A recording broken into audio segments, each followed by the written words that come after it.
July August যে ঐতিহাসিক ছাত্র গণ অভ্যুত্থানের মধ্য দিয়ে যে ফেসি সরকারের পতন হয়েছে, আজ থেকে 10 মাস পূর্বে 11 মার্চ চলছে।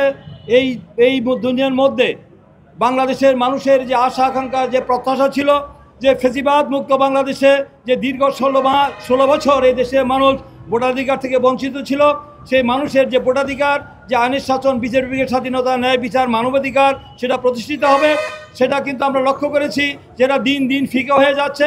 আন্দোলন সংগ্রামের মধ্য দিয়ে এবং শত শহীদের রক্তের বিনিময়ে আমরা দেখেছি আমাদের আবু সাইদ, ওয়াসিম আকরাম, তাহমিদ সহ প্রায় 2000-এর বেশি মানুষের ছাত্র জনতার রক্তের বিনিময়ে, এবং আমরা দেখেছেন দীর্ঘ 16 বছরের যে আন্দোলনের মধ্য দিয়ে আমাদের যে কাঙ্ক্ষিত প্রত্যাশিত যে স্বৈরাচার মুক্ত আমরা একটি বাংলাদেশ প্রতিষ্ঠা করেছি, যে নতুন বাংলাদেশ বিনির্মাণের জন্য যে প্রতিশ্রুতি দেওয়া হয়েছিল, তার পরবর্তী আমরা দেখেছিলাম যে এই দেশের সকল জনগণের সমস্ত শ্রেণী পেশার মানুষের সমর্থনের মধ্য দিয়ে বর্তমানে এই অন্তর্বর্তীকালীন সরকার, interim government doctor Mohammad Yunus সরকার প্রতিষ্ঠা হয়েছিল।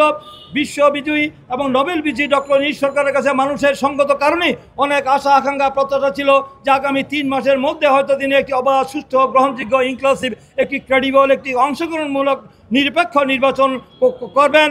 সেই নির্বাচনের মধ্য দিয়ে জনগণের সরকার প্রতিষ্ঠা হবে। কিন্তু আমরা দেখলাম এই দীর্ঘ 10 মাসের মধ্যে দৃশ্যমান আমরা নির্বাচনের তারিখ নিয়ে যখন আমাদের আলোচনা করছিলাম, তখন সেই আলোচনার মধ্য দিয়ে তারা বিভিন্ন সংস্কার বিচারের দাবি নিয়ে আসছিল। সেই সংস্কার বিচারের দাবির ব্যাপারে আমরা বলেছিলাম সংস্কার এবং বিচার একটি চলমান প্রক্রিয়া। সংস্কার বিচার অবশ্যই আমরা চাই।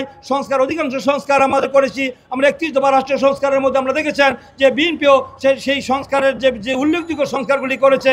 আমাদের ডক্টর আলী রিয়াজও বলেছেন বিএনপি তো অধিকাংশ সংস্কারই করেছেন। তারপরে আমরা দেখতে পাচ্ছি এখন সেই যে সংকটের মধ্য দিয়ে যখন পরিস্থিতি গোলাটে হচ্ছিল, একটি অনিশ্চয়তা ছিল, মানুষের মাঝে যে উৎকণ্ঠা, উদ্বেগ, শঙ্কা ছিল, সেই শঙ্কার মধ্য দিয়ে আমরা দেখলাম যে লন্ডনে যে ঐতিহাসিক একটি বৈঠক হয়েছে দলের একটি চেয়ারম্যান তারেক রহমানের সাথে ডক্টর মোহাম্মদ ইউনূসের যে বৈঠক হয়েছে, যে বৈঠকের মধ্য দিয়ে বাংলাদেশের মানুষের যে আশাকাঙ্ক্ষা, যে উৎকণ্ঠা, উদ্বেগ ছিল, সেটা নিরসন করে এই রাজনৈতিক দল এবং এই দেশের আমরা দেখেছি সমস্ত শ্রেণী পেশার মানুষের মধ্যে স্বস্তির নিঃশ্বাস তারা ফেলেছে যে আগামী 2026-এর ফেব্রুয়ারি মাসের প্রথম দিক থেকে নির্বাচনের কথা হয়েছে।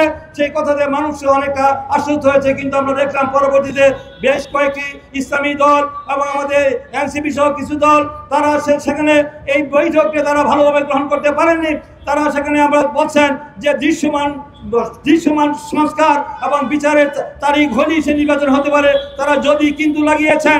আমরা দেখতে পাচ্ছি তারা কেউ বলছেন যে আবার তারা যুক্তি দিচ্ছেন যে জাতীয় নির্বাচনের আগে স্থানীয় নির্বাচন করতে হবে, স্থানীয় নির্বাচনের পরে জাতীয় নির্বাচন হবে।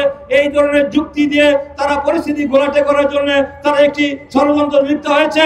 আমি মনে করছি যে এই মানুষ যেখানে চাচ্ছে নির্বাচন, এদেশের মানুষ, রাজনৈতিক দল, দেশি বিদেশি সমস্ত শ্রেণী পেশার মানুষ যেখানে ঐক্যমত হয়েছে, আমরা দেখেছি উপদেষ্টা পরিষদের সদস্যরা সেখানে সন্তুষ্টি প্রকাশ করেছেন। তারপরে আমরা কেন আজকে তারা এই নির্বাচনকে প্রলম্বিত করার জন্য, দীর্ঘায়িত করার জন্য, আবার নির্বাচন না হওয়ার জন্য সেই পতিত ফ্যাসিবাদী সেই শক্তি, সেই স্বৈরাচারী ফ্যাসিবাদী শক্তি দানবীয় সরকারকে আবার সুযোগ করে দেওয়ার জন্য যে আমাদের একটি পায়তারা করা হচ্ছে।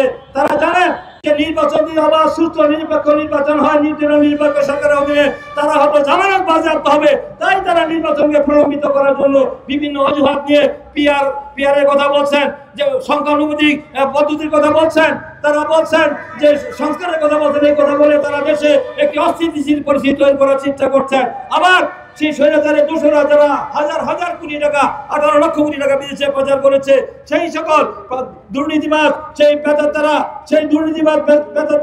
এখনো আওয়ামী লীগের দোষরা পেতাতারা গাপ্তি মেরে প্রশাসনের বিভিন্ন জায়গায় সমাজে অবস্থান করছেন। তাদেরকে আইনের আওতায় এখন আনা হয় নাই। তারা বসে ষড়যন্ত্র করছেন। ষড়যন্ত্র করে তারা আবার রাজনীতিতে অনুপ্রবেশ করার জন্য গভীর চক্রান্তে লিপ্ত হয়েছে। এবং আমাদের কারণে, আমাদের কোনো রাজনৈতিক ব্যক্তিদের কারণে, তাদের ব্যক্তিগত স্বার্থ, দলীয় স্বার্থ, গোষ্ঠীর স্বার্থ চরিতার্থ করার জন্য যদি তাদেরকে সেই সুযোগ করে দেওয়া হয়, তাহলে সমস্ত দায় দায়িত্ব সেই সকল সংগঠনকে নিতে হবে।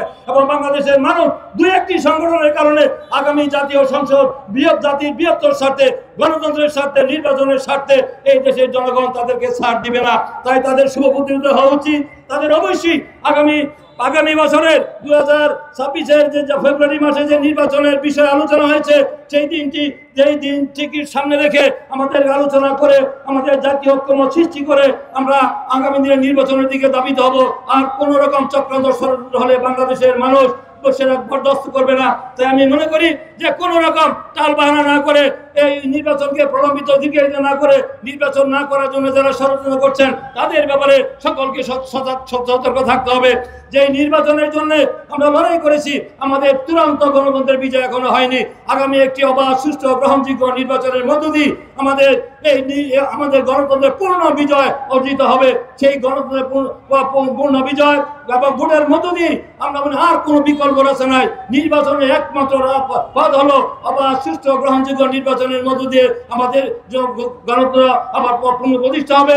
মানুষের মৌলিক অধিকার শাসন প্রতিষ্ঠা হবে এবং ন্যায় বিচার প্রতিষ্ঠা হবে। মানুষের যে দাবি, সেই দাবি প্রতিষ্ঠা হবে। আমি মনে করি যে দায়বদ্ধতা, জবাবদিহিতা ছাড়া কোনো সরকার চলতে পারে না। তাই অনির্বাচিত সরকার জনগণের কাছে দায়বদ্ধতা, জবাবদিহিতা কম থাকে। নির্বাচিত সরকারই একমাত্র জনগণের কাছে দায়বদ্ধতা, জবাবদিহিতা থাকে। তাই নির্বাচিত সরকার ছাড়া দেশ সুষ্ঠুভাবে সুস্থ পরিচালনা হতে পারে না। তাই আমি আশা করব এই অন্তর্বর্তীকালীন সরকার দ্রুত সময়ের মধ্যে সেই নির্বাচনের রুটম্যাপ, দিন তারিখ ঘোষণা করে নির্বাচন কমিশনকে নির্দেশ দিয়ে সেই নির্বাচনের দিকে দেশ ধাবিত হবে এবং মানুষ শক্তি নিঃশ্বাস ফেলবে। আর কোনো চক্রান্ত ষড়যন্ত্র করে নির্বাচনকে বাধাগ্রস্ত করতে না পারে, তার জন্য সকলকে ঐক্যবদ্ধ থাকতে হবে। এই কথা বলে সকলকে আগামী দিনে আমাদের অবাধ, সুষ্ঠু, নিরপেক্ষ নির্বাচনের মধ্যে একটি জনগণের সরকার প্রতিষ্ঠা